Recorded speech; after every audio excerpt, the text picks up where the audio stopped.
Bonjour, glorieux peuple de Dieu. Vous êtes à Word in Action, un programme de Yahweh Worshippers Mission. Je suis la missionnaire Bénédicte.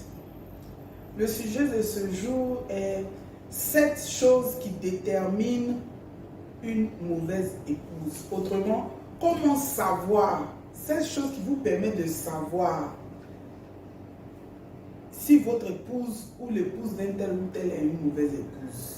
Mais ça concerne principalement au mari. Comment déterminer, comment savoir, ok? Si vous avez une conjointe agréable, vous vivrez une vie heureuse. Par contre, si elle est une mauvaise femme, mon frère, tu auras besoin de beaucoup de prières, je vous assure.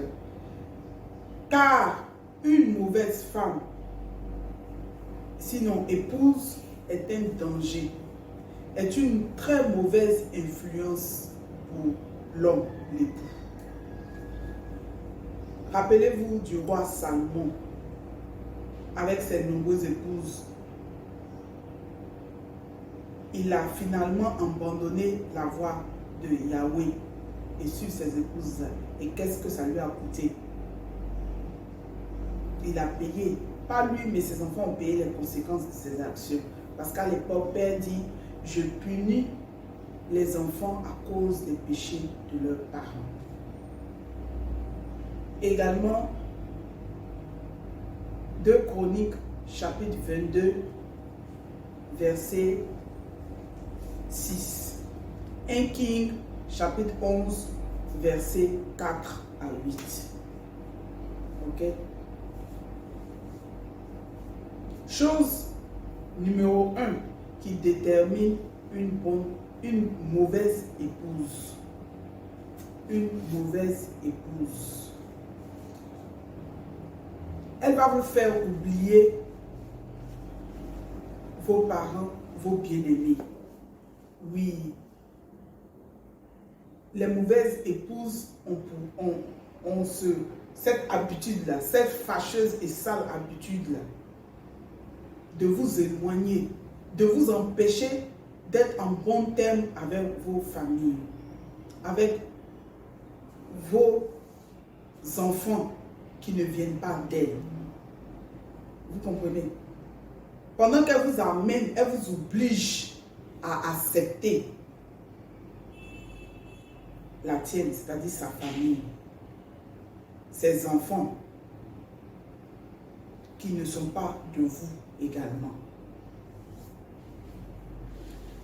Pendant que la Bible dit, dans Deutéronome chapitre 5, verset 16, honore ton père et ta mère. La Bible n'a pas dit si ta mère s'est occupée de toi, si ton père t'a abandonné, etc. La Bible n'a rien dit de tout cela. La Bible dit, en tant qu'enfant, honore tes parents, prends soin de tes parents, fais plaisir à tes parents.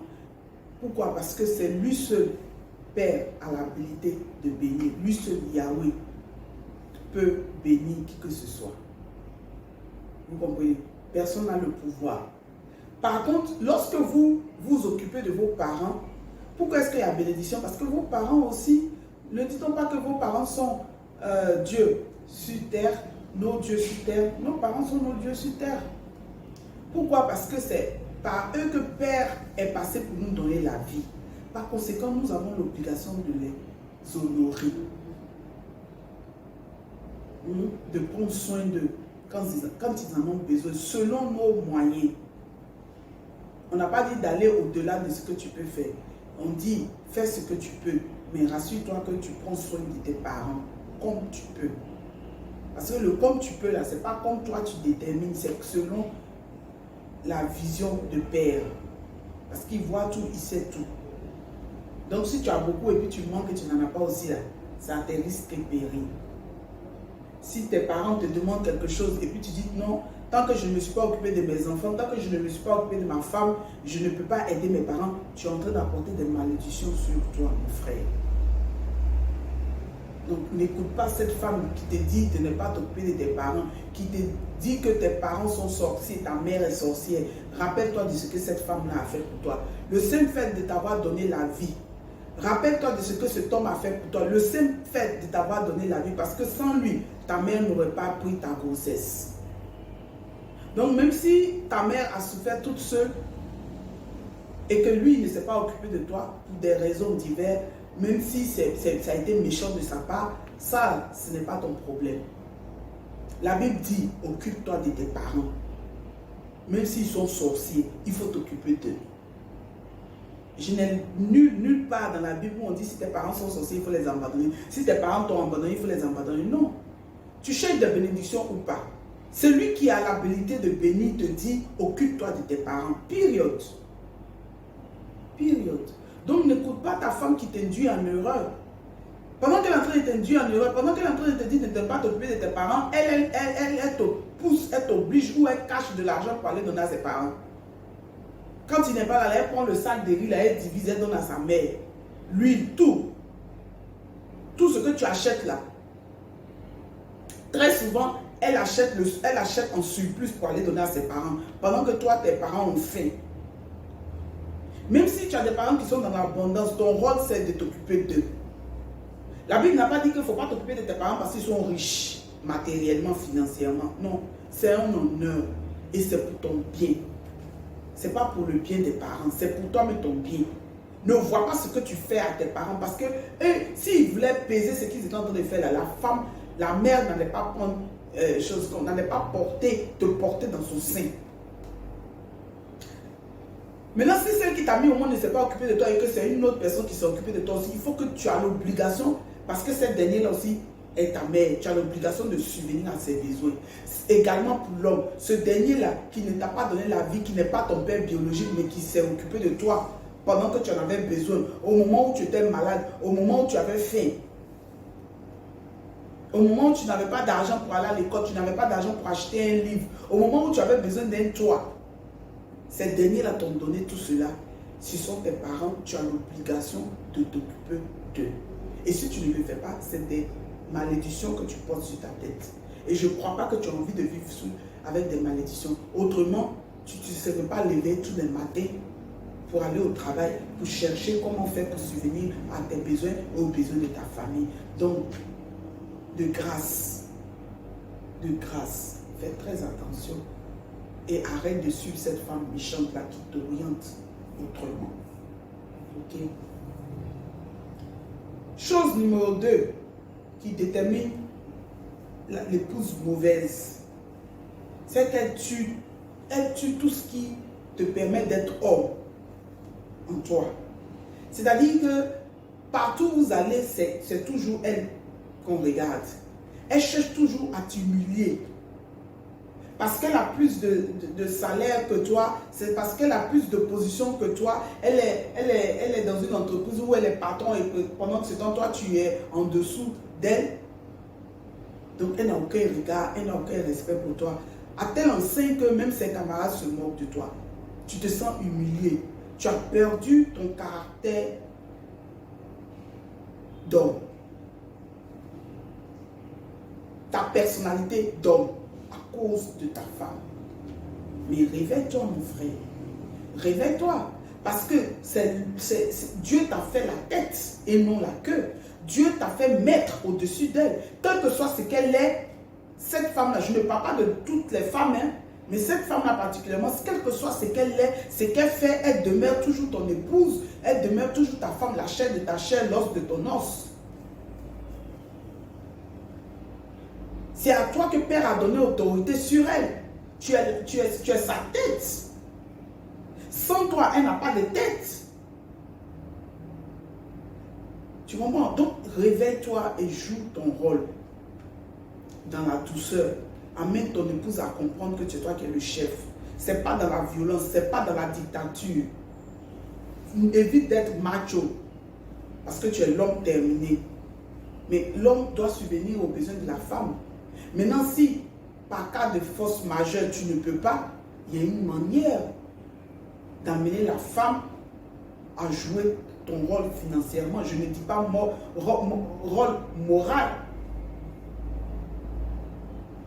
ni physique, mais je parle de, elle peut jouer le rôle financièrement, matériellement, parce qu'elle est en position. Mais cela ne devrait pas faire d'elle le chef de famille, parce que c'est toi qui es le chef de famille. Donc femme, attention, soumets-toi à ton mari. Je n'ai pas dit que tout homme doit te contrôler, non. Contrairement à ce que beaucoup d'hommes pensent, non. Mais c'est à ton époux, d'accord? Proverbe 12, verset 4 et 1 Pierre 3, verset 1 à 2. Ok? Chose numéro 3. La mauvaise femme enlève carrément la paix qu'on reçoit. C'est-à-dire qu'elle fait de ta maison un enfer. Même quand tu es au travail, même, tu n'as même pas envie de rentrer. Parce que si tu rentres là, c'est le feu qui t'attend là-bas. Si tu rentres là, il y a une lionne. Ta femme se transforme en lionne. C'est ça la mauvaise femme. Elle se transforme en lionne juste parce que tu n'as pas fait ce qu'elle voulait. Juste parce que tu n'as pas eu de moyens pour lui donner pour acheter le pain hollandais dont elle avait besoin. Juste parce que tu n'as pas eu le moyen pour lui donner pour aller acheter les bijoux que sa camarade a et qu'elle n'a pas. Juste parce que tu ne lui as pas offert une voiture ou une voiture même de marque. Tu ne lui as pas acheté le dernier portable. Pour cela, elle transforme ta vie en un enfer. Mais il ne faut pas la laisser. Il faut lui faire comprendre dans la douceur que au temps opportun, chaque chose en son temps. Voilà, il y a des priorités et voilà ta situation. Même si elle pense que tu amasses beaucoup d'argent, même si elle pense que tu gagnes assez, mais voilà ta vision. Partage ta vision avec elle et amène-la à comprendre, amène-la à te suivre et ne la laisse pas empoisonner ta vie, faire de ta maison un enfer au point de te pousser à aller vers une autre femme, de t'égarer. Mais c'est vrai qu'elle a péché, elle a été un sujet d'achoppement, mais et toi, le pécheur? Donc, tu comprends que tu dois faire très attention en tant qu'époux. D'accord? Proverbe 14, verset 1, chapitre 17, également verset 1, et chapitre 21, verset 9. Et vous avez 2 Chroniques, chapitre 24, verset 7. Chose numéro 4, elle envoie toujours la confusion, toujours les problèmes, les querelles entre tes amis et toi. Parce qu'elle n'aime pas ces amis-là, même s'ils sont de bons amis, même si ce sont des amis qui te permettent d'avancer. Ton épouse va dire, je ne veux pas. Parce que pour elle, quand vous sortez, c'est toujours avec des femmes. Pour elle, quand vous sortez, c'est toujours pour aller faire d'autres choses, pour dépenser. Elle pense que c'est toi toujours qui finances leur projet, c'est toi toujours qui les fais sortir. Pourtant, ce n'est pas toujours le cas. Il faut le lui expliquer. Si elle a vu un comportement un peu maladroit avec un tel ou un tel ami, il faut qu'elle se plaint, il faut la rassurer et faire comprendre que ce n'est pas le cas. Si vraiment ce n'est pas le cas, parce qu'il y a des amis aussi qui exagèrent. Il y a des amis qui sont vraiment de mauvaise compagnie. Faire attention à cela. Et dans ce cas, tu ferais mieux d'écouter ta femme. Mais si ce sont de bons amis et que la femme passe par jalousie excessive, t'empêche de sortir avec ces amis-là, il faut l'amener à la raison. Des amis avec qui vous avez grandi, vous avez tout fait ensemble. Parfois, ils demeurent toujours des amis, il n'y a pas de jalousie, c'est une vraie fraternité. Et quand vous vous mariez, paf, la femme vous sépare. Combien de cas? On a tellement d'exemples, je ne peux pas en citer. Fais très attention. Et parle à ta femme, amène-la à la raison. Et s'il y a un ami qui est en train de s'égarer, toi-même là, réfléchis. Et puis, éloigne-toi de lui. Car on dit la mauvaise compagnie quoi? Contamine, gâte les bonnes mœurs.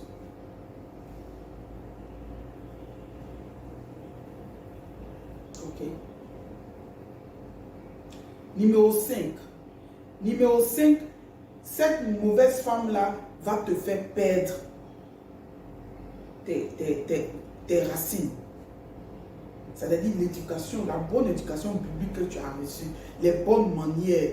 comme elle a été mal élevée, comme elle est sans pudeur, elle va t'emmener dans cette logique-là et t'égarer. Tu dois faire très, très attention. D'accord? 1 Roi, chapitre 11, verset 4 à 8. L'histoire du roi Salomon. Et 2 Chroniques 22, verset 6, etc. Ok? Numéro 6. Elle va vouloir toujours te contrôler.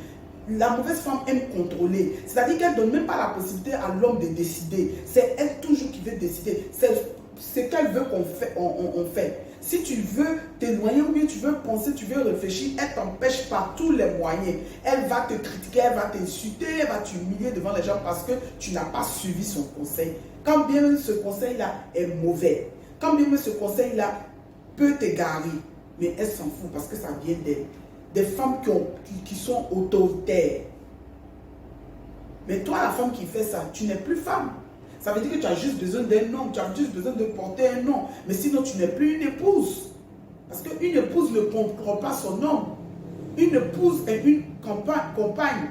Une épouse est une aide dont la tête est l'homme. Comme Christ est la tête de l'église. Et l'église est son corps. Donc, comment est-ce que tu peux contrôler ton mari? Même si tu es chef d'entreprise, que tu contrôles des hommes.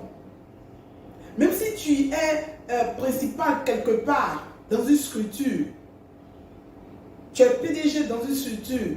Et que tu commandes beaucoup des hommes, des personnalités. Cela ne veut pas dire que tu dois amener ça à la maison. Même si ton mari est vendeur de charbon.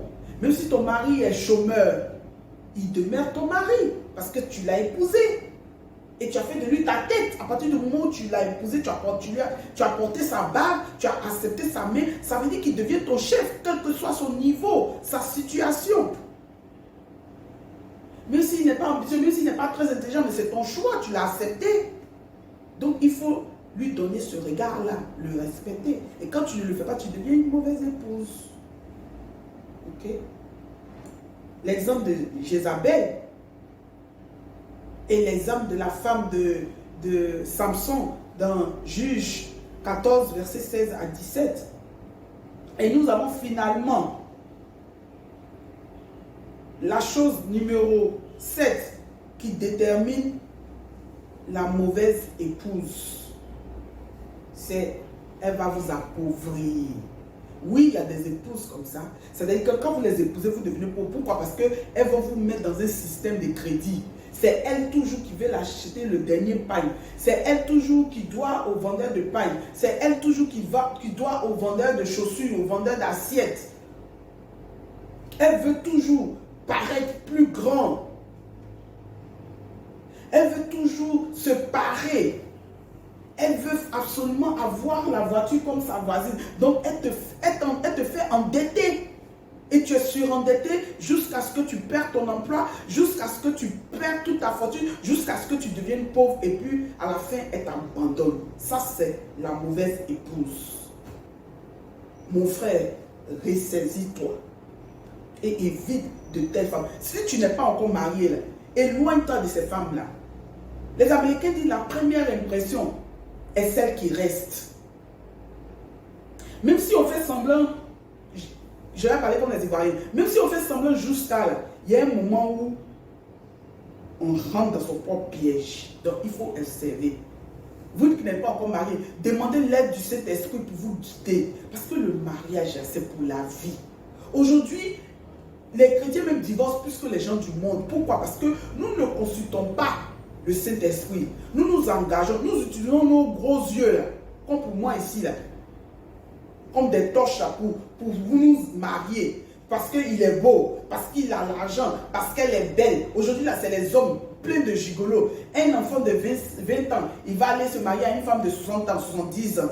C'est pourquoi. Et puis demain, il va abandonner cette femme. Encore s'il restait avec elle, c'était bon. Demain, il va l'abandonner pour aller dire qu'il cherche une jeune femme pour faire des enfants. Bon, là, on n'est pas en train de parler des mauvais hommes. C'est de mauvaises épouses qu'il s'agit. Donc, je vous en prie. Le mariage est une institution de père. Si vous lui demandez de vous trouver une épouse, il va le faire. Il ne s'ingère pas jusqu'à ce que vous l'invitez. Parce qu'il nous a donné quoi? Le libre choix. Donc je vous en prie, invitez. Vous avez les moyens d'éviter les mauvaises épouses. Si vous en avez chez vous à la maison, priez. Demandez de l'aide du Saint-Esprit pour changer le cœur de cette femme-là. Et si elle ne veut pas changer, et que vous continuez à vous soumettre à la parole de Dieu, toi le mari, tu continues à te soumettre à la parole de Dieu. Si elle ne veut pas changer, elle va finir par abandonner ce foyer-là et te donner ta liberté. Merci de considérer toutes ces étapes-là et de suivre le Saint-Esprit et qu'il vous habite et qu'il vous donne son esprit de sagesse. N'oubliez pas de liker, de partager et de souscrire à la chaîne. Que Dieu vous bénisse. Shalom.